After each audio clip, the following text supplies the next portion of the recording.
simpelivingmama.com, and today we're going to talk about summer read-alouds. I have been reading chapter books to my kids for about a year now. I started when my oldest was 6 and my daughter, my second child, was 4, and it's just become a tradition in our house. You know, we're homeschoolers, so obviously reading aloud is a big part of homeschooling, but it's just become something that we enjoy greatly. I strongly believe whether you are a homeschooler or not, you should be reading aloud to your kids, and you can even read chapter books and novels to your children. It doesn't matter. They will eventually learn to love reading, I think, just by you reading to them. And I think we all know that it's very important to read aloud to your children. You start out reading picture books or little baby board books or whatever, but even your young children, preschoolers, early elementary children, you can read chapter books to them. Now, before I start by telling you what chapter books we're going to read this summer, I have a couple of resources that can help you figure out your book list, what you want to read to your kids. And this is my first resource. It's called Honey for a Child's Heart by Gladys Hunt. Okay, so Honey for a Child's Heart is like the ultimate book list. It has a huge book list for ages newborn all the way up to age 14. It's got, let's see, different types of novels, like if you're wanting to read historical novels. There's a picture book list. There's, I think, let's see, classic children's novels, which is something that I refer to a lot. The first part of the book is actually just a great bit of information about why you should read aloud to your children, why is it important, what it does for your child, and it's just really encouraging. There's a lot of encouragement in here, and it's a great list, great book list, great place to start if you're just starting out reading aloud, especially if you're moving into trying to read aloud picture books with your kids. So I highly recommend this. My other resource that I'm going to recommend is actually a podcast. It's called Read-Aloud Revival by Sarah McKenzie. I just recently found this podcast. She has so much information about reading aloud to your kids. I mean, come on, that's what the podcast is about. She also has tons of book lists. She has a blog where you can find those book lists.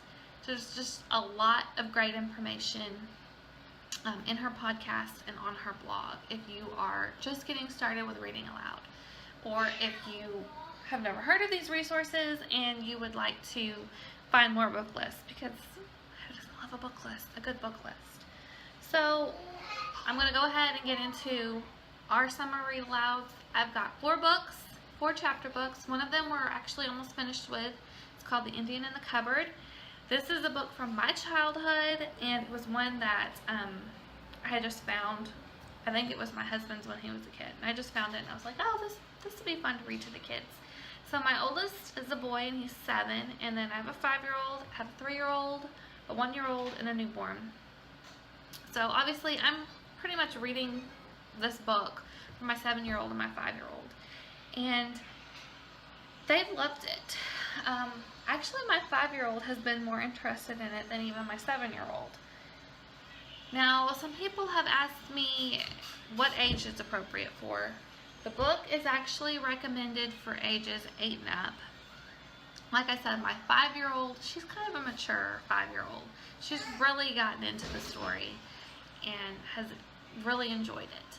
Now, there's an Indian and there's a cowboy, and when they first meet, they want to kill each other, so that's part of the book. I think the little boy says the word shut up once. The Indian talks about scalping. So if those are things that bother you, you don't want to discuss, with your kids, then you might want to think about waiting to read the book until your kids are a little older than what mine are.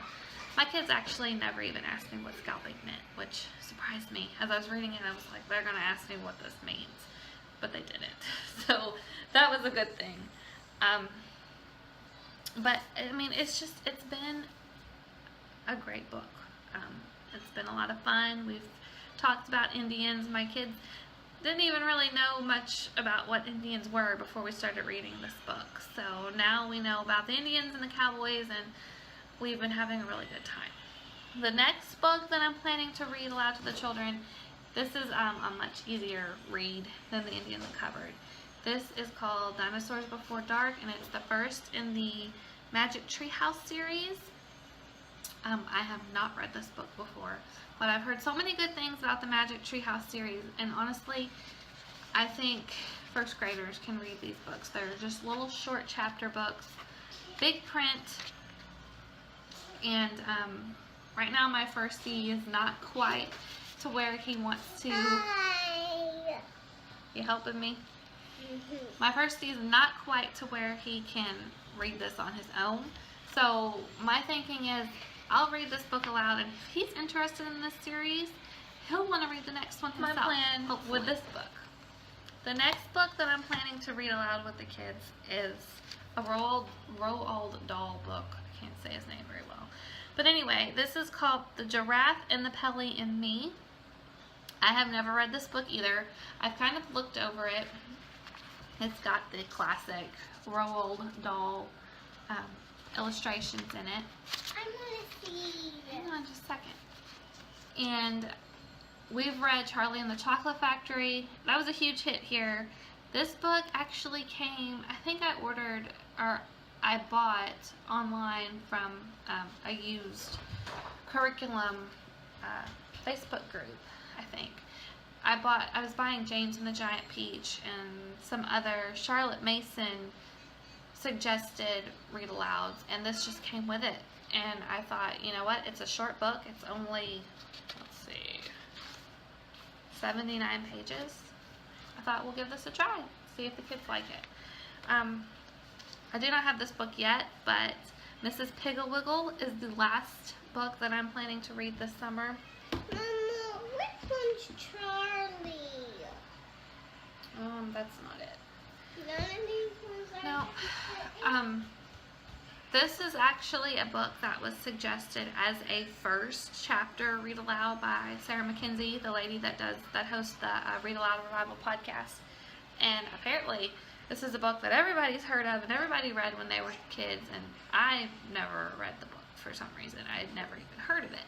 But since it has been suggested by so many people, I thought we would give it a try. I'm going to see if my library has it, and if not, I'll probably order it off of either Amazon or christianbook.com, where I buy a lot of our curriculum. So that is it for our summer read alouds. I take my time when I'm reading chapter books with the kids. We usually do like one chapter a day, maybe a little bit more. Some days we don't read from the books, like if it's a crazy day, because like I said, I have a 3-year-old and a newborn. I have a 3-year-old and a 1-year-old and a newborn, and some days just get crazy and it's hard to sit down quietly and read a book, honestly. So we take our time getting through our read alouds. If you liked this video and you'd like to hear more about Simple Living Mama. if you'd like to hear more about homeschooling or homemaking, then give it a thumbs up and you can subscribe to me. I'm planning to put out more homeschooling and homemaking videos, as well as you can check out my blog. Our next book on Easter is Charlie and the Chocolate Factory. You can look in the description box to find links to my blog. I will have an entire blog post related to this video where you can find the links to the resources I've recommended, as well as books. And there's a lot of other things there too. So we'll see you next time.